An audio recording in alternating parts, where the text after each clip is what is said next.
Hello everybody, welcome back to the channel. I've got my new friend John here, and I met John at a get-together at a restaurant a couple of days ago, and he was kind enough to agree to come on the show. So thank you so much, John. I really appreciate it.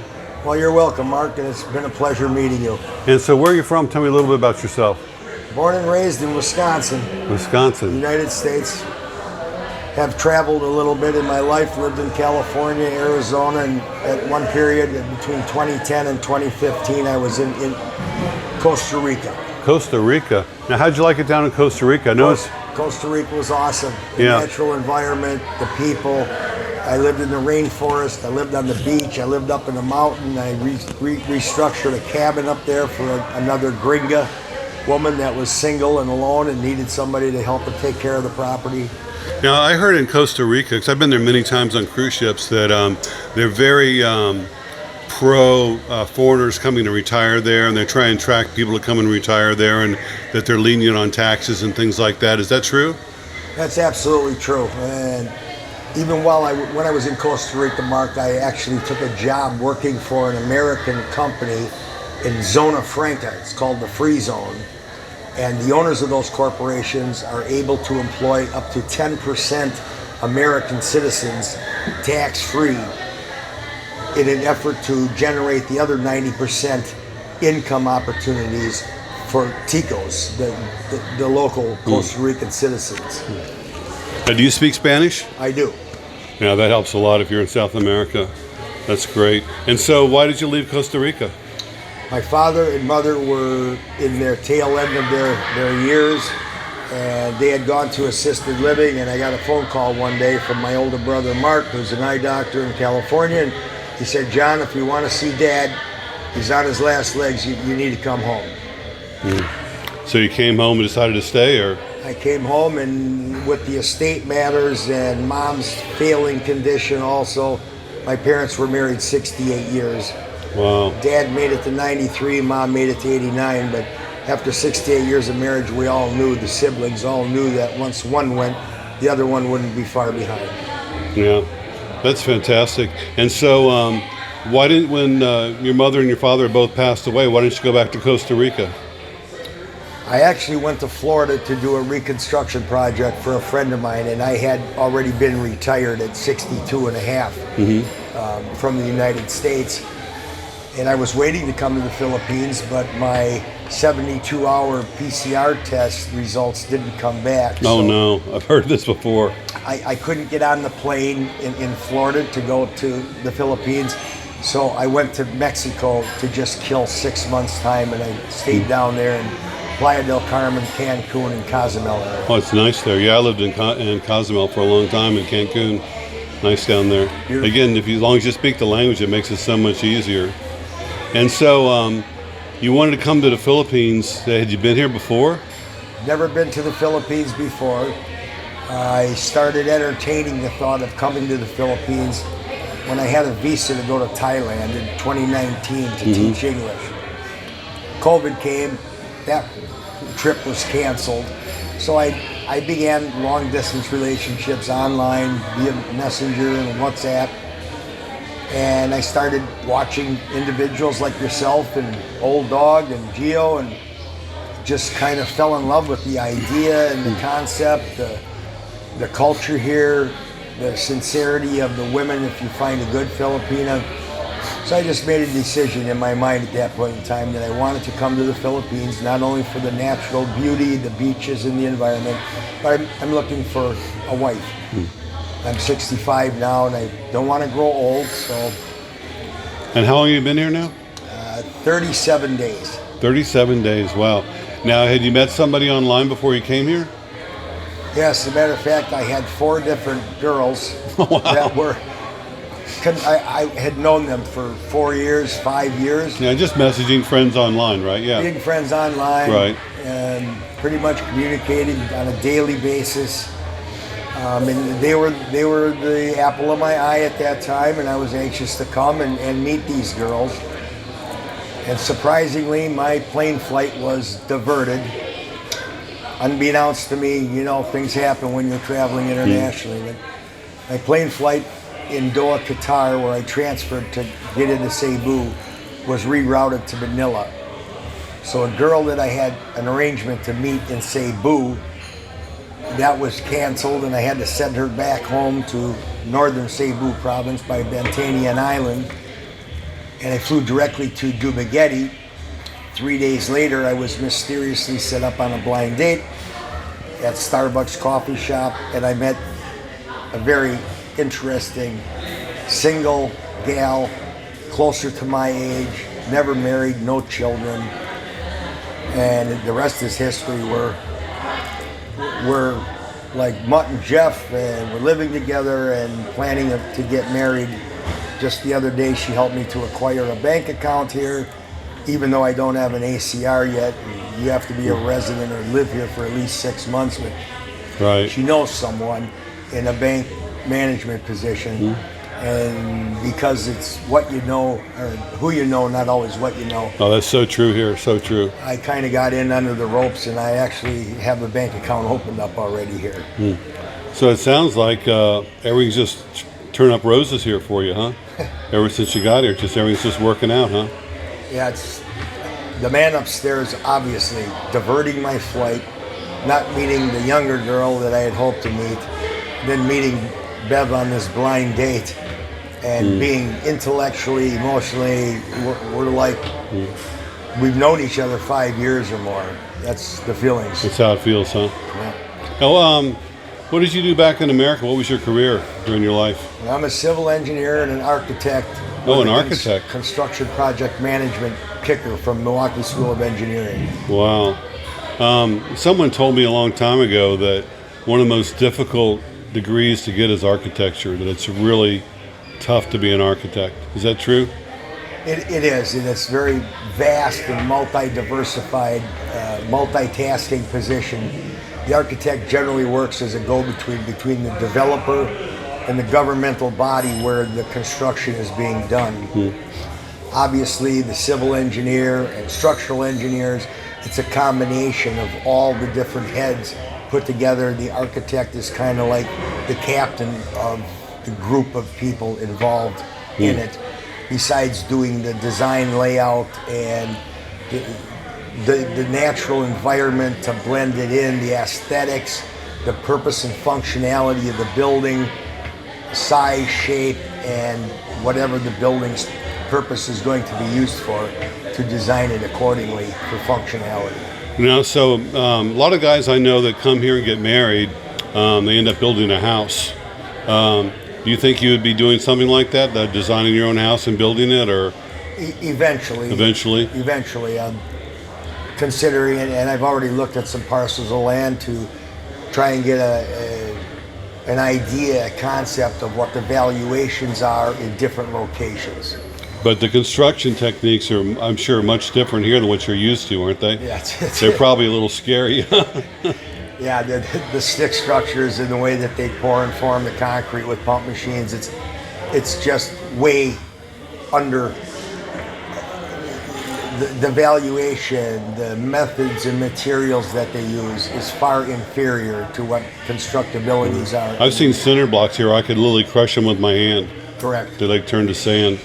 I've got two friends of mine building houses as we speak. One of them, he doesn't really know anything about building, but he's literally on site every single day supervising, and he finds things wrong, like, you know, the ceiling was supposed to be 12 feet and it's 11 feet.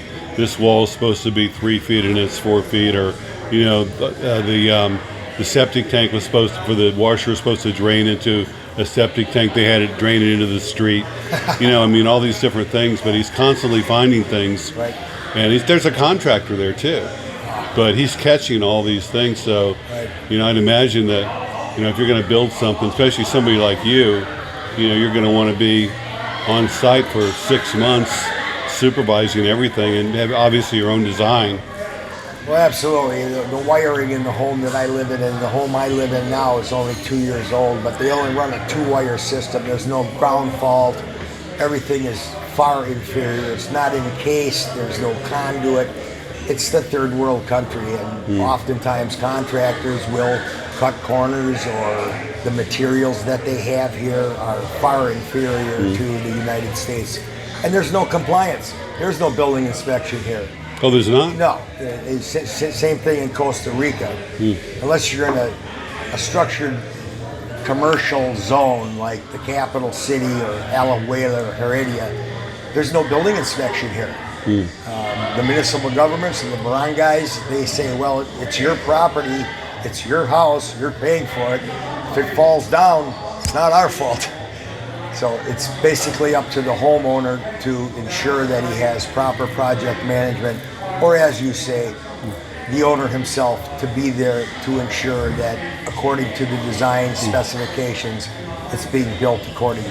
Well, in a way, I guess it's kind of, in some ways, it's good for poor people that the government stays out of it, because like some people are so poor they can barely afford it. They can do like a floor and cinder block walls and a tin roof, and that's all they can afford. And maybe they run a wire in, from their neighbor. So if they had strict rules, nobody would have a house here. Correct. But I live in a very nice house myself, and the owner managed to get everything built properly. And I imagine someone like you, if you look around, you could probably find quality materials and someone to build it the way you want it done, with conduit and all the things you're talking about. So, it could be done. Well, for fire protection also, there are certain reasons why codes and regulations in the United States have to meet standards. There's a reason why a building inspector has to go inspect the foundation, the underground plumbing, the framing, before anything else is done, and it has to meet code and specification. Otherwise, they have to repair it and construct it accordingly before they can go to the next step in the construction. Also, we're in an earthquake zone. Like living here, I've experienced more earthquakes living here in Dumaguete than when I lived in California or any place else in the world. Like never, fortunately, no big ones, but there was one fairly big one. I was in Bohol, and it shook the hotel, and some people were killed like 9 miles away. But so we're in an earthquake zone. We're basically sitting on a big caldera, so there's a big volcano right there. So Yeah. You want to build things properly, I guess, huh? Absolutely. If it's my house, it's going to be done correctly. Locals, like you say, constraints on financial, budgetary. I've seen houses with the tin roofs or even the palm thatch roof with bamboo woven walls, which are like similar to cardboard. Yeah, I've seen that too. With a little 1x2 wooden post holding it together. So Yeah. in a 50-mile-an-hour wind, the wall might come down. Well, that happened here last year when we had the typhoon come through. Like a lot of people lost their homes. Now, so do you still have a place back in America? No, I sold the property that I had in America. I still am a holder, a partner in proprietorship in Costa Rica. My brother Mark and I own a home together in Playa Hermosa, south of Jaco. And so you don't have any ties to America or things you have to, go back there for or anything? No, I have 3 brothers, 2 older and 1 younger. They're all married and have their own children and families, and we're somewhat displaced, I guess. But this is my new home, and with the new love of my life in my mere hands, I plan on retiring and staying here. And we're already planning on getting married. So That's fantastic. Now, what about driving? Have you got a motorbike or car, or how are you getting around? yeah, we've got a Honda Click. Yeah, that's a good bike. And Beverly has her own Honda. It's called a Scoopy. Yeah, I had one of that's what I had when I first got here. Yeah, it's about 8 years old, and Yeah. right now it's in the shop getting some new tires and some shocks and things, because where we live up in the mountain, it was a little unstable and rickety. So I had one of those when I first got it. I was renting it. It was a pink one.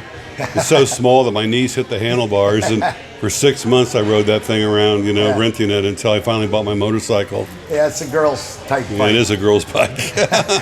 But anyway, she likes the bike, and when she's living in Dumaguete and working at the college just down the street at Silliman, she only went 3 kilometers to and from home every day. It wasn't important to have a bike that was able to go up and down mountains and on Right. gravel, rocky roads. But so the Honda Click was essential for us, for her security and for me to come to and from the Yeah. mountain. Yeah, that's a good bike too. And so it sounds like you're all settled in and everything, and things just keep getting better and better. That's fantastic. Have you made a lot of friends? I have. The meet and greet on Sunday at Sideways to get together with you and Paul and Bud Brown and Henry from New York, and he's in the landscape design business. He's a landscape designer, and he started his career in Broadway as an actor. But no, I've met some really, really dynamic people, and up where I live, the Apelong Brewery, there's a man named John from the United States. It's a home brew restaurant. There's only 3 tables. You have to make a reservation on Sunday nights only. But all the people that I've met here and dealt with, the Sorry store owners, Judy, and all the people up and around me, and even the owner Thomas and his wife at Big Rock, seem to be very pleasant, open, congenial people, and welcoming. Yeah. Indeed. Yeah, I've met more friends here than any place I've ever lived. I just meet new friends almost every day. That's what's wonderful about this whole area. It's just a very friendly people and lots of friendly foreigners and interesting people too. Very. The other day I spent 3 hours at Honeycomb.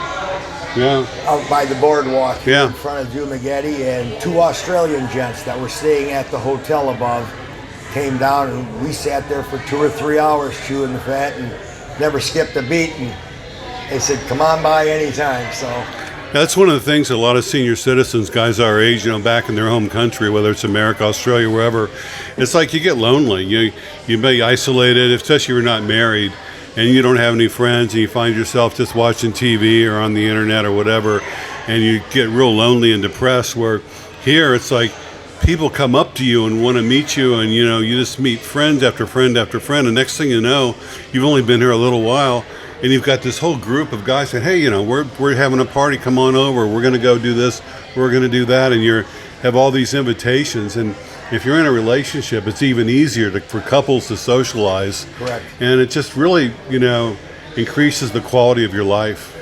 I agree, and thank you and Henry. Both of you guys have mentioned that you guys have get-togethers at your properties. Henry's 80th birthday is going to be on February 3rd. We've connected on Facebook. We've been emailing each other. He's doing a painting project right now, and he needed some advice on quality of paints and what to use as a prime coat. And he's doing some concrete floor finishing, and I happen to have quite the experience in the construction industry, so we're sharing ideas and concepts, and he's offered and sent invitation to come to his 80th birthday party. So that's fantastic. Yeah, it's been a blessing in disguise. And meeting Beverly the way I did on a blind date, expecting that I had these other girls lined up that are much younger than Beverly, not anywhere near my age of 65. Meeting Beverly at 45, and she's never married and no children. It's just an absolute blessing in disguise. Well, it sure is. Well, I really appreciate you sharing your story with me, and hope we get to spend more time together as the years go by. And it's a real honor to meet you. We will, Mark, and I appreciate being on your channel, and in the future, I hope to do a few more vlogs with you about some other interesting concepts. Oh, as many as you want. I love to have people back on. Be great. Okay, buddy, thanks for watching. Thanks for subscribing. We'll see you next time. Bye. Thank you.